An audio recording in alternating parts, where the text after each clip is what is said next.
Hi guys, it's Angie and welcome to my FlossTube channel. First, welcome back to all of my regular viewers, and hello and welcome to all of my new subscribers. I'm so happy to have you here. And I did it, you guys. I filmed again. I was really good at filming before college. Just gonna say that right there. I was pretty darn good at it. So it's not surprising that I'm doing okay now when I don't have any classes. But I'm back for another FlossTube video with a little bit of progress and a fun start to 2022 story. So normally I keep my personal stuff and I say it at the end, but this story is just fun. So I thought I'd tell it at the beginning and then share. So feel free to fast forward if you don't want to listen to the last week of my life that has been so much fun. First we'll start, let's see, New Year's Eve. My oldest daughter works at a smoothie place. We like to go, usually when she's working, at least once a week, we like to go and buy a smoothie from her because they taste good and it's a way to support her at her job. It's just fun. We like to do that. She was in working. We were planning to go down and pick up smoothies, and we'd gotten in the car and we were driving there when she texted me to tell me that she wasn't feeling good. She said she had a really bad headache and she just didn't feel good. And I was thinking, okay, of course. She was already sick, like the last week of school. I had to keep her home the last 2 days of school because she had a bad sore throat, and I was worried about COVID, and we went and got her tested and she was negative, and then we went on her trip, so I was all worried about, she didn't have the flu. They tested her for flu, strep, and COVID, and everything came back negative. They said she probably just had a cold. And then our youngest had the same thing go through his system while we were on our trip, but we had bought a COVID test just in case he got worse so that we could swab him on the test, one of those at-home ones. But we didn't end up needing to because he was perfectly fine within 24 hours, so he just had a cold like she had had. Anyway, so I was thinking this is just residual cold, and I was thinking, if I'm being honest, fuck up, sweetie, come on. You can't just call off sick every time you have the sniffles. But we got there. She was taking her break when we got there, and I took one look at her and I was like, she looks really flushed. She doesn't look very good. So I went over and I felt her head, and she felt a little warm. And you could just see she looked run down, but at the same time she was working in a place that cooks food, so that might be why she's warm. So I just said, you only have a couple more hours left of your shift, just tough it out and then come home and we'll take care of you and see what happens, because she was supposed to work on New Year's Day as well. We got her home and she had a fever, and then she started kind of coughing a little bit, and she told me everything hurt. And the next morning it was worse, and when she started talking, she just sounded like death herself, and she didn't want to move, and it was an interesting morning. And that's when I thought, uh-oh. So we went and we got the home test, and poor girl had COVID. It was the most positive. I've had to use one of those before on our son because he got sent home from school with a stomach ache, and they said he can't come back until you've done an at-home test and it comes back negative. And when we did his test, you could barely see any of the lines on the test. And with hers, it was like flashing neon signs like, congratulations, you are sick. So we told her, you can't leave your room except to go to the bathroom. We will bring you all your meals. Just stay in here and quarantine for the 10 days you're required to. So we did that, and then, oh my goodness. So that was Saturday. Sunday was just me running up and down the stairs, taking care of her, making sure things are clean, kind of trying to keep everybody away from her, so hopefully none of us get it. And Sunday night, we were prepping because we were supposed to get a snowstorm, and they said, yeah, school's gonna be canceled on Monday because the roads are gonna be terrible and there's gonna be some snow, and so we're not even gonna try school. We'll see all the kids Tuesday. So we all stayed up late, extra late. The kids playing games, me doing cross stitch and watching movies, because it's another free day of Christmas break. The next morning, I glance out the window when I got up around 10:30, and there's snow everywhere. It's just white, and it's still snowing. tons of snow coming down, and I was thinking, wow, this is an intense amount of snow. We weren't expecting this much. So I went and took the dog out, and just for fun, we use our side door for our dog, and on the side door we've got our yard, and then we have this beautiful tree that's on the side of our house. It's on the corner of the house, and when I opened our door, all I could see was tree. I couldn't see yard, I could just see tree. And turns out a bunch of branches just snapped clean in half. Part of the tree was laying on our car, part of it was on the ground. It created this nice little archway, which was actually heaven sent because our dog doesn't like being wet, and so he was able to go down the stairs and under the little archway to do his business, because there was not much snow under there. But anyway, and then across the yard is another tree that we love, and it has some broken branches, and then there are two trees that are on either side of our front door, and one of them was completely just bent, like normally straight up, it's like at this angle now. And then there's a tree that's in our neighbor's yard that grows up and over our yard with this beautiful branch that sticks out. It's a dead branch, and I would hang Halloween decorations on it because that part of the tree's in our yard, and it's broken. And that's the main tree that broke, I'm really sad about because it's a beautiful tree. But that one with the branch, I'm also a little heartbroken about because I love that branch. I'm weird. So anyway, I was thinking, oh, this is a bad snow. I wonder if they're gonna cancel school tomorrow too. About halfway through the day they did. But after I got the dog in and I was just kind of taking stock of what's going on, the lights started to flicker. Like they'd go off and then come back on, and then go off and come back on. And I was thinking, oh no. We have had the power go out so much in this house, in this neighborhood, or this particular street. And all I could think of is not in the winter, please no. And sure enough, at about 11, the lights go out.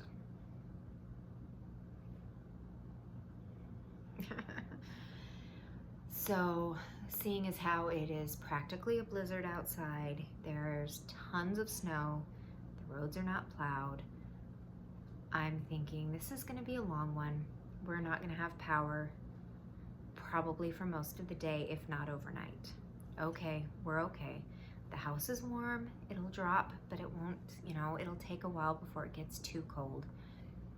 Our heater didn't work last year for like 2 or 3 days when it was in the 40s outside, and it took a couple days for our house to get to the point where it was really hard to be in the house because of the cold. So we made sure all the kids had flashlights, everybody put sweaters on, we put blankets everywhere. The kids kind of just read books, used whatever power was left on their devices. I tried to conserve the charge on my phone, but I also knew that I could just go turn on our car and sit in the car and charge the phone, so I wasn't too finicky about it. And sure enough, 5 o'clock, no power, it gets dark.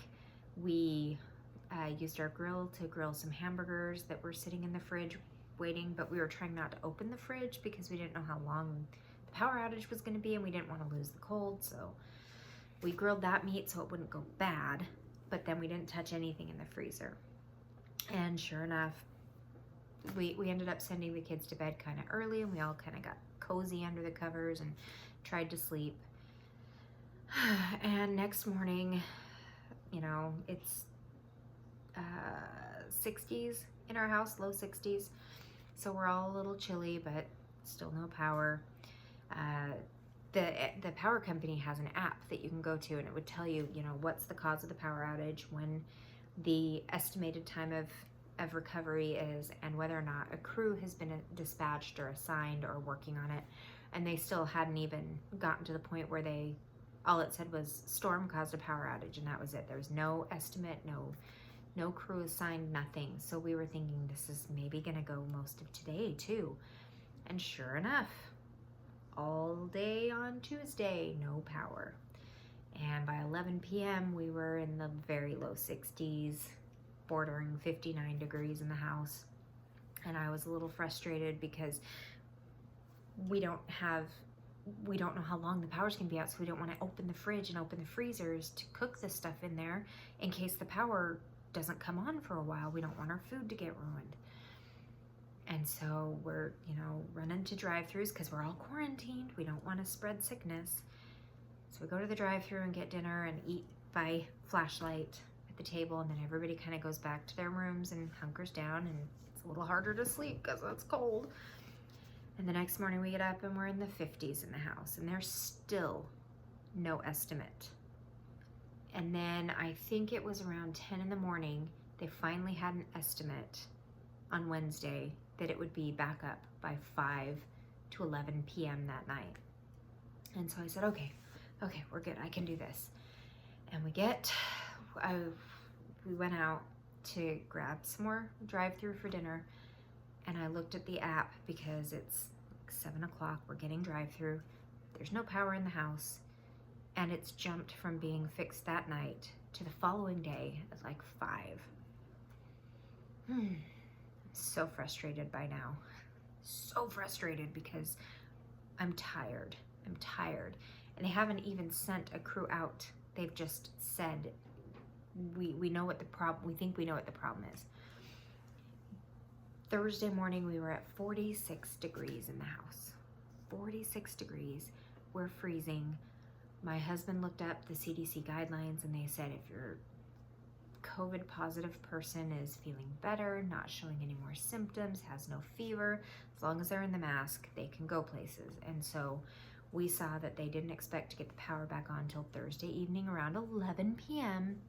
And we said, we can't do this. My husband had been sitting in the van all day on Wednesday doing his work. He had his hotspot on. He was working out of the van so that he could keep warm and do his job because he couldn't drive to work. Not that he does anyway because they're working from home. It was kind of a mess. The kids were bored. Nobody had, the van can only charge so many things at so many times. So we went to a hotel. We threw in the towel and we said, we're done. We're gonna go to a hotel overnight. And the dog was shivering. Like, I don't know if you've ever felt a dog shiver, but during the night, my dog was shivering. He was just shaking. And so we took him to a doggy daycare and said, can you board him for overnight, just, until tomorrow.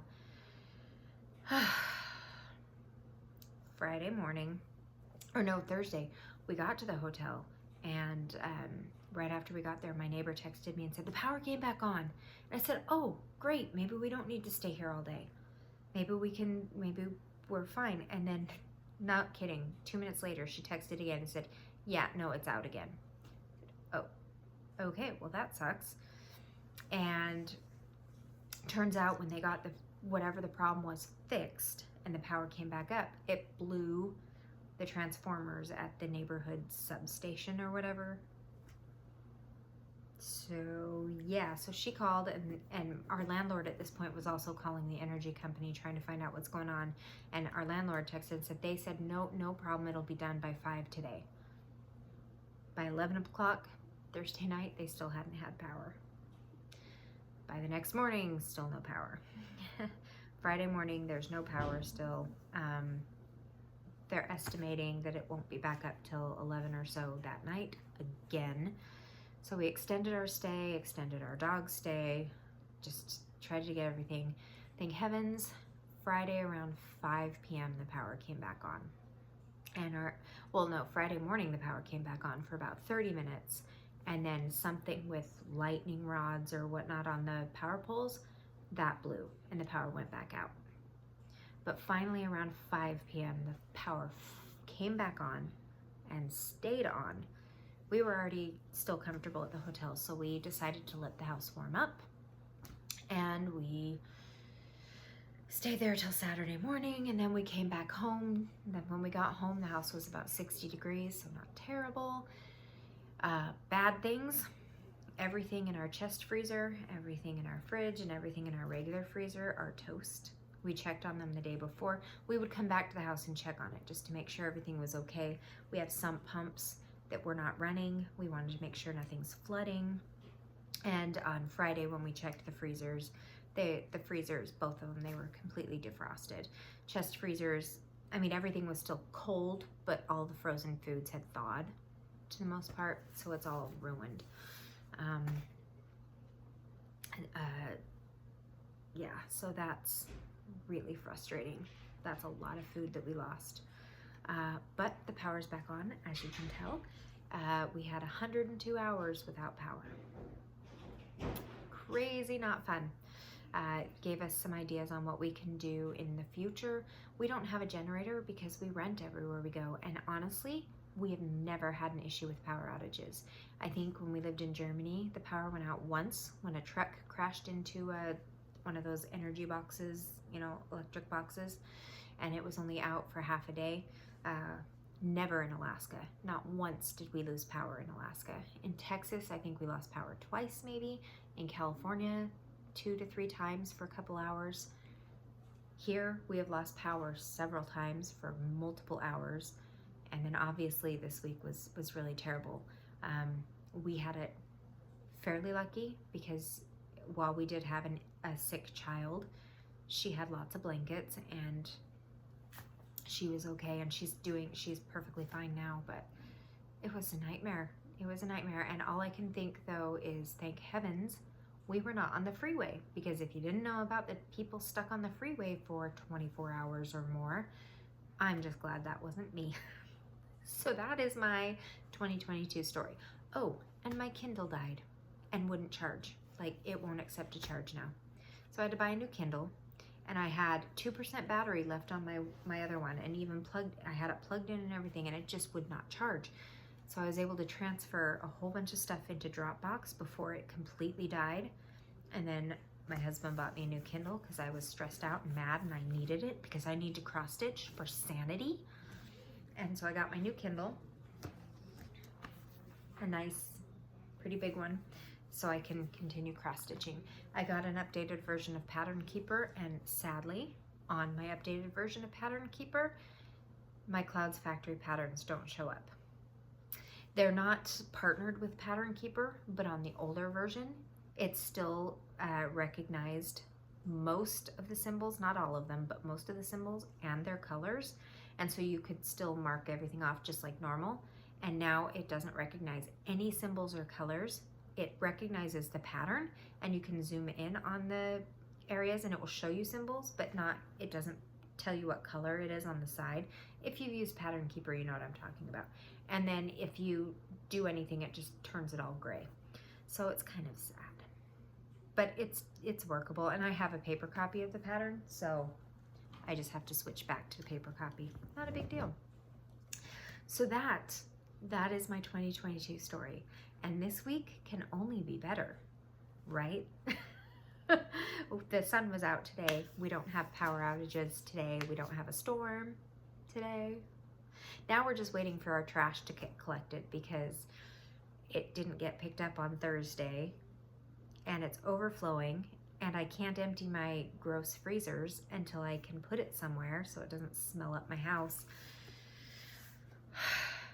Just one problem at a time. That one's not terribly serious. So let's go ahead and get into what did I do this week. I made progress on 3 patterns. Not a lot, obviously. I only had so much light and I was distracted. The first one that I worked on was 13, and I just decided, you know what? I had mentioned on the last one how I was not looking forward to starting this one again because I didn't want to have to try to find where my mistake was. But I just bit the bullet and said, I'm going to find out where my mistake is. And I'm going to find it, and I'm going to fix it so that I can continue with my 13. So the mistake was over here. It's like over here where, was it over here? Yes, it was over here.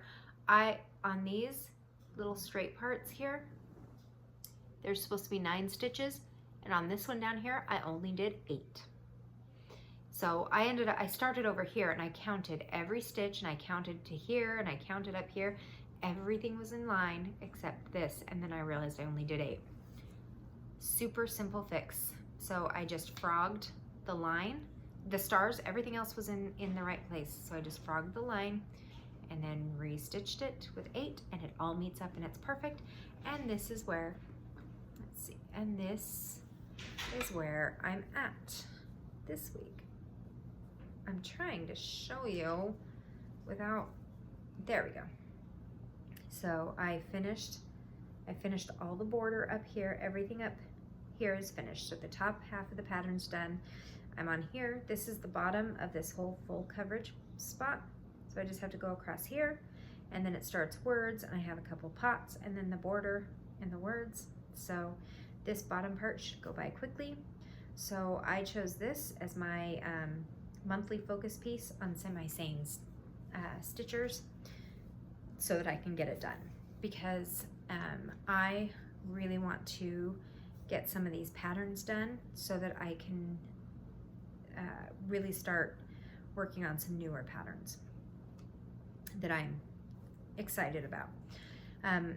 If any of you follow Sammy J Stitches, last year she did a thing where every whip that she had a goal to put 1,000 stitches on it, and then once she had 1,000 stitches on it, it would get put away. She had so many that it worked out to take the whole year, and then some of them would just get put away and they wouldn't get worked on again that year because she has a lot of whips. But I liked that, and I thought to myself, I could do that, and if I did that and I just rotated, and so I said, okay, except for maybe 1 or 2 specific ones, if I put 1,000 stitches in each one and then don't touch it again until I've hit every single whip, then I'll get a lot of progress done on each one, but it's also not too big of a goal. So I think I'm gonna do that. But this one's a focus piece because I really wanna try to make sure this one's finished by the end of this year. And I mean, like most of the bottom half of this pattern is words, and words are really fast to stitch. There's words, there's lines. The border is surprisingly fast to stitch. The biggest part is gonna be finishing this leaf and then doing the urn with the little flowers, I think, that are in it. And then on the bottom, I think there's a little bit of heft of mass on that border, but it shouldn't take me nearly as long. And I already put almost over 1,000 in this. Unfortunately, I forgot to write the password down, and so I didn't get to claim half of those stitches. Passwords. But anyway, so that is my progress on 13. I did pull out Giant Harry Potter. I did not do very much on Giant Harry Potter because this was at the hotel right before the Kindle died, and I didn't have my paper pattern with me. So what I worked on here is I started, this is just the bulk of it, and then I have to do back stitching to finish it, and it's supposed to say, I solemnly swear I'm up to no good. I started working on the other Weasley twin and a little bit on Fleur de la Cour. So not very much. I think it amounts to like 300 stitches. Not very much, but a little bit. And then I worked on, I worked on the Cryptid Sow. For Magical Stitches, I had to work on my newest project, and I think this is the newest one that I have started because I finished Laundry Trio and Red, White, and Bloom last year. So I didn't do a whole lot on this one. I did some. I mean, I did an okay amount. I only had this little bit of the border here. So I finished the border, did my words, and then started this dude. So I've got 2 more dudes and some little thingies in there. And then I will try to get this done about 500. So I've got about 500 more to do on this before I put it away for a bit. This week I'm supposed to work on my oldest whip, which we all know is Northern Night. Not my favorite one to work on, but I mean, I only want to get 1,000 on it, and then I won't touch it again. And maybe by doing 1,000 on it, it will get my love for it up again. So I'm gonna do that. I gotta finish 1,000 for 13 colonies for Semi-Sane, and then just stitch on whatever I want. So I think I'm gonna try to finish putting 1,000 in Giant Harry Potter, and then we'll see what I feel like working on next. I saw, I have Nomi Homie and Mr. Finnegan from Autumn Lane Stitchery that I would love to start. I've got a wish list of theirs. So they're Nomi Homie and they're Autumn Lane. I think the pattern is like this size. It's not very big. It's smaller than this even. I think the pattern itself is like this tall, but I think, you know, it's not a very big thing. It's probably the size of Laundry Trio. One of those, just kind of small, but lots of stitches in the small space.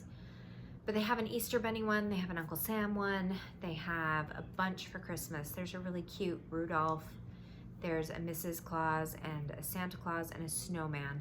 They just released 2 elves that I'm not too interested in, but the rest of them I want to collect and do, and then I want to have a spot in my house where I can hang them and then just swap them out. I might even put them in that little alcove back there. So just some thoughts. So I might pick those up. And then I finished obviously Red, White, and Bloom, but she has a winter one. I just saw a picture of a Valentine's Day one that looks so cute, and I still want to get her Jack-o'-lantern Jubilee. It's Brenda Gervais patterns, and they're just, you know, 5 small little patterns. So I want to work on those too. And so I feel like at least buying the patterns for all of those and then maybe putting a start in them. Whether I actually get them done anytime soon, I don't know. I love the patterns I have, and there's a bunch I need to work on because I haven't worked on them in over a year. So I should focus on those, but I mean, what's the fun in should, right? So anyway, but that's pretty much it. That's my update. I haven't purchased anything. I haven't done any of that. I've been just freezing, and now I'm enjoying the warmth. Anyway, all right, I'm gonna let y'all go. Thank you for joining me this week, and hopefully next week I will have more stitchy progress. The week after that, one of my classes starts, but I only have 3 classes this semester, and they should not be nearly as intense as my last 5. So I should be able to keep up with stitching and updating and all of that. So I hope everybody is warm, dry, safe, and has electricity because it's so frustrating when you don't. And I will see y'all next time I film. So bye.